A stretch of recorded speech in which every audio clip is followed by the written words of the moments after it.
اعوذ باللہ من الشیطان الرجیم بسم اللہ الرحمن الرحیم رب اشرح لی صدری ویسر لی امری واحلل عقدۃ من لسانی یفقہوا قولی رب زدنی علما۔ وقلنا اور کہا ہم نے یا آدم اے آدم اسکن تو انت تو وزوج اسکن رہ انت تو وزوجک اور تیری بیوی جنتا جنت میں وکلا اور کھاؤ منہا اس سے رغدن بفراغت حیث جہاں سے شئتما تم چاہو ولا تقربا اور مت قریب جانا ہذہ الشجرۃ اس درخت کے فتکونا پس تم ہو جاؤ گے من الظالمین ظالموں میں سے۔ یعنی کہ حضرت آدم علیہ السلام کو اللہ تبارک و تعالیٰ نے فرمایا کہ اے آدم تو اور تیری بیوی یعنی کہ حضرت اماں حوا جو ہیں وہ جنت میں رہیں اور جہاں سے تمہارا دل چاہے بافراغت، یعنی کہ یہاں پہ تمہیں یہ ڈر نہیں ہوگا کہ یہ چیز ختم ہو جائے گی یا یہ چیز کم ہو جائے گی، اس کسی قسم کا ڈر تمہیں نہیں ہوگا یا گل جائے گی۔ جس طرح تم چاہو گے، جس طرح تمہارا دل کرتا ہے تم اس چیز کو کھا سکتے ہو، یعنی کہ تم اور تمہاری بیوی۔ یا جب حضرت آدم علیہ السلام کو اللہ تبارک و تعالیٰ نے پیدا کیا اور فرشتوں سے سجدہ کروایا، تعظیم میں سجدہ کروایا، پھر اس کے بعد اللہ تبارک و تعالیٰ نے ان کو جنت میں داخل کیا۔ جب جنت میں داخل کیا نا تو حضرت آدم علیہ السلام جو تھے ایسے تھے جیسے ایک انسان اکیلا ہوتا ہے۔ اکیلا انسان کیا کر سکتا ہے، کچھ بھی نہیں۔ تو وہ نیند کے اندر تھے جب اللہ تبارک و تعالیٰ نے ان کے داہنی وسیلے سے حضرت اماں حوا کو پیدا کیا۔ تو جب فرشتوں نے پوچھا یہ کون ہے تو کہنے لگے یہ حوا۔ حوا کہتے ہیں کہ جو زندہ انسان سے پیدا کیا گیا۔ تو جب حضرت آدم علیہ السلام نے اماں حوا سے پوچھا کہ تم کون ہو تو کہنے لگے کہ میں تمہارے ساتھی ہوں اور تمہارے تسکین کے لیے پیدا کی گئی ہوں۔ اور اللہ تعالیٰ بارک و تعالیٰ نے ان کو فرمایا کہ تم جنت میں جہاں سے چاہے جو چاہے تمہارا دل چاہے وہ تم کھاؤ پیو، یہاں پہ عیش و آرام سے رہو، لیکن اس درخت کے قریب نہ جانا۔ بعض روایات میں آتا ہے کہ وہ گندم کا درخت تھا، بعض روایات میں آتا ہے وہ انگور کا تھا، واللہ عالم۔ نہ احادیث میں پتہ چلا ہے نہ ہی کسی تفسیر وغیرہ میں کسی نے وہ تفصیلی لکھا ہے کہ وہ کون سا درخت تھا۔ بہرحال جو بھی درخت تھا اللہ تبارک و تعالیٰ نے اس درخت سے منع فرمایا تھا کہ اس درخت کے پاس نہیں جانا۔ اگر تم نے اس درخت کا پھل چکھا تھا تم کس میں سے ہو گئے، ظالموں میں سے ہو جاؤ گے۔ تو اب اللہ تبارک و تعالیٰ نے تو انسان کو جو تھا وہ حضرت آدم علیہ السلام کو حکم دیا تھا نا کہ اس درخت کے قریب نہیں تھا جانا۔ آگے فَأَزَلَّهُمُ الشَّيْطَانُ پھر بہکا دیا ان کو شیطان نے عنہا اس سے، فَأَخْرَجَهُمَا بس نکالا ان کو، مما اس میں سے کانا تھے فیہ اس میں، یعنی کہ پھر اللہ تبارک و تعالیٰ نے کیا کیا، ان کو جنت میں سے نکال دیا۔ کس میں تھے وہ، جنت میں تھے۔ اور کیوں نکالا وَقُلْنَا اور کہا ہم نے اہبطوا اترو بعضکم بعض تمہارے لیے بعض واسطے بعض کے عدو دشمن ہے، وَلَکُمْ واسطے تمہارے فی الارض زمین میں مستقر ٹھکانہ ہے، ومتاع اور فائدہ ہے، الی حین ایک مدت تک۔ پھر شیطان نے حضرت اماں حوا کو اور حضرت آدم علیہ السلام کو جو تھا نا بہلایا پھسلایا۔ کیسے پھسلایا؟ شیطان تو جو ہے ہمارا ازلی دشمن ہے۔ پہلے اس نے حضرت آدم علیہ السلام کو تعظیم میں سجدہ نہیں کیا، تکبر میں آ کر۔ پھر جب اللہ تبارک و تعالیٰ نے اس کو جنت سے نکال دیا تو پھر اس کو برداشت نہیں ہو رہا تھا کہ میں جنت سے نکالا گیا اور حضرت آدم علیہ السلام جو ہے جو مٹی سے پیدا کیا گیا، اللہ تبارک و تعالیٰ نے ان کو جنت میں رکھا ہوا۔ تو اس نے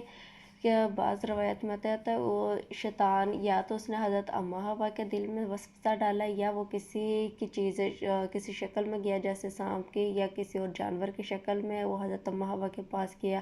اور کہنے لگا کہ یہ جو درخت ہے تم اس کا پھل کھا لو، اللہ تبارک و تعالیٰ نے تمہیں اس لیے سے منع کیا، اگر تم کھا لو گے تو فرشتوں کی طرح دائمی زندگی پالو گے، تم لوگ ہمیشہ خوبصورت رہو گے۔ تو حضرت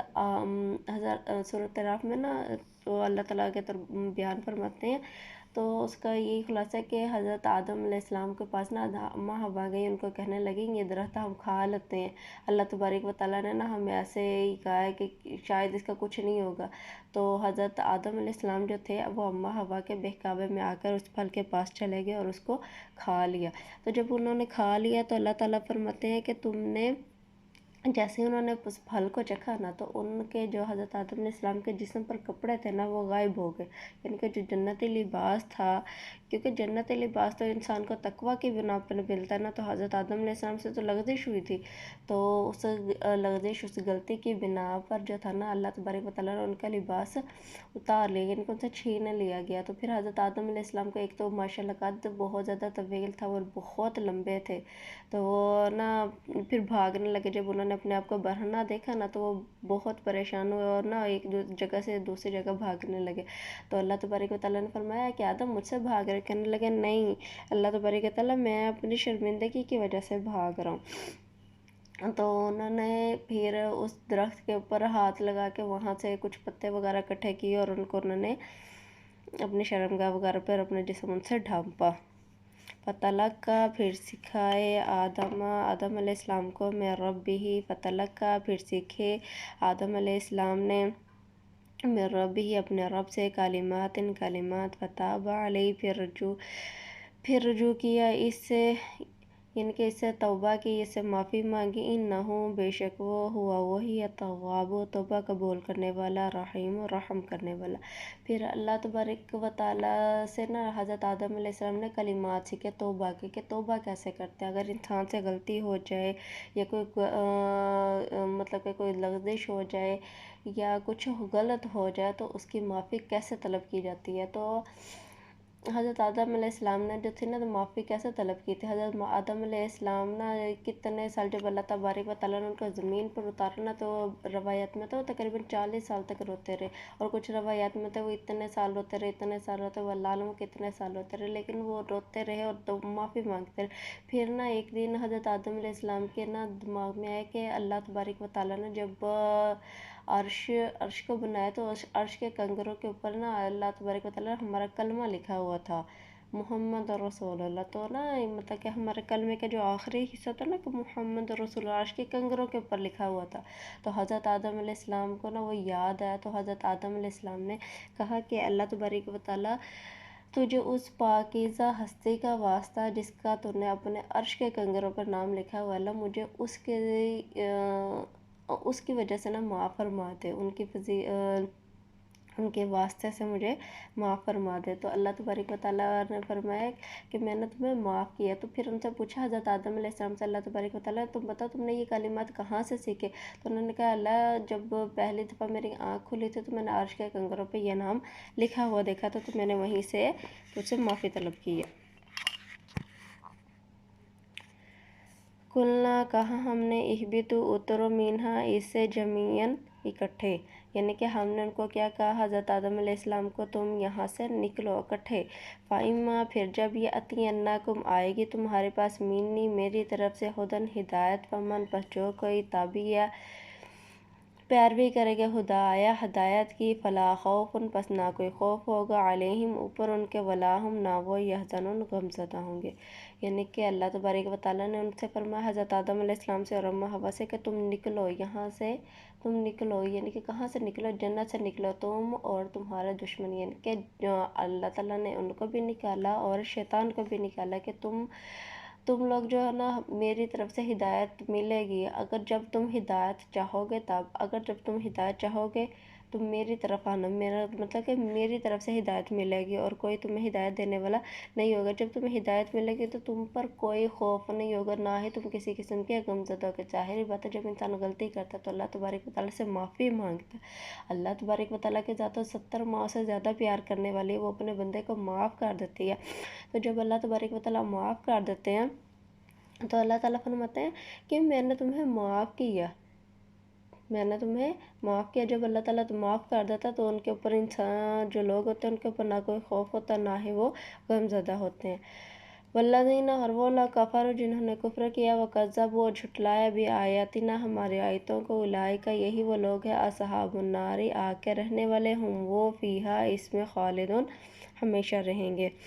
اور جن لوگوں نے اللہ تبارک و تعالیٰ کی آیتوں کو جھٹلایا، نبیوں کو جھٹلایا، اللہ تبارک و تعالیٰ نے جو صحیفے نازل کیے، جو آسمانی کتب نازل کی، ان کو جھٹلایا، تو اللہ تبارک و تعالیٰ کیا کہ فرما رہے ہیں کہ یہی لوگ ہیں آگ کے رہنے والے۔ اللہ تبارک و تعالیٰ فرماتا ہے جو بھی میرے حکموں کی نافرمانی کرے گا، جو میرے حکم کی نافرمانی کرے گا،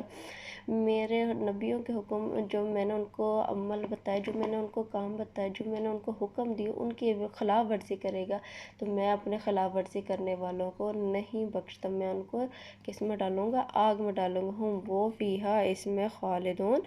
ہمیشہ ہمیشہ کے لیے رہیں گے۔ یعنی کہ جو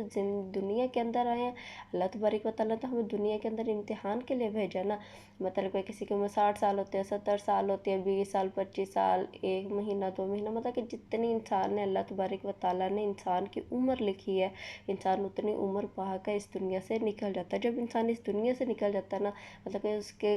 فوت ہو جاتا ہے، وہ مر جاتا ہے، تو جب اللہ تعالیٰ نے نا جب موت کو بنا تو موت کہنے لگی اللہ تو نے مجھے کتنا برا بنایا ہے، لوگ مجھے بددعائیں دیا کریں گے۔ اللہ تبارک و تعالیٰ نے فرمایا نہیں، تمہیں کوئی برا نہیں کہے گا، برا اس چیز کو کہے گا جس کی وجہ سے وہ فوت ہوا۔ آج ہم کبھی موت کو برا کہتے ہیں، آج کوئی ایکسیڈنٹ سے فوت ہوتا ہم کہتے ہیں وہ ایکسیڈنٹ کی وجہ سے فوت ہوا، یہ نہیں کہتے کہ اس کا وقت تھا، ہم کہتے ہیں ایکسیڈنٹ کی وجہ سے فوت ہوا، اس کو کینسر تھا، وہ بیمار تھا، وہ اچانک چلتا پھرتا چلا گیا، ایسے تھا ویسے تھا۔ ہم یہ نہیں کہتے کہ وہ اللہ تبارک و تعالیٰ نے اس کا وقت لکھا ہوا تھا۔ تو کہتے ہیں کہ جو اللہ تبارک و تعالیٰ نے وقت لکھا ہوتا ہے انسان جاتا اسی پہ ہی ہے۔ ہمیں یہاں پہ اللہ تعالیٰ نے فرمایا نا کہ تمہیں ایک مقرر فائدے کے لیے بھیجا گیا، تو اللہ تبارک و تعالیٰ نے مقرر فائدہ اور تھوڑا فائدہ کون سا کہ دنیا کے اندر میرے حکموں کے مطابق چلو، میرے حکموں کی نافرمانی نہ کرو۔ اگر تم نافرمانی کرو گے تو تمہارا ٹھکانہ کیا ہوگا؟ آگ ہوگا، اور ہمیشہ کے لیے تم اسی میں رہو گے۔ وَمَا عَلَيْنَا إِلَّا الْبَلَاغُ الْمُبِينُ۔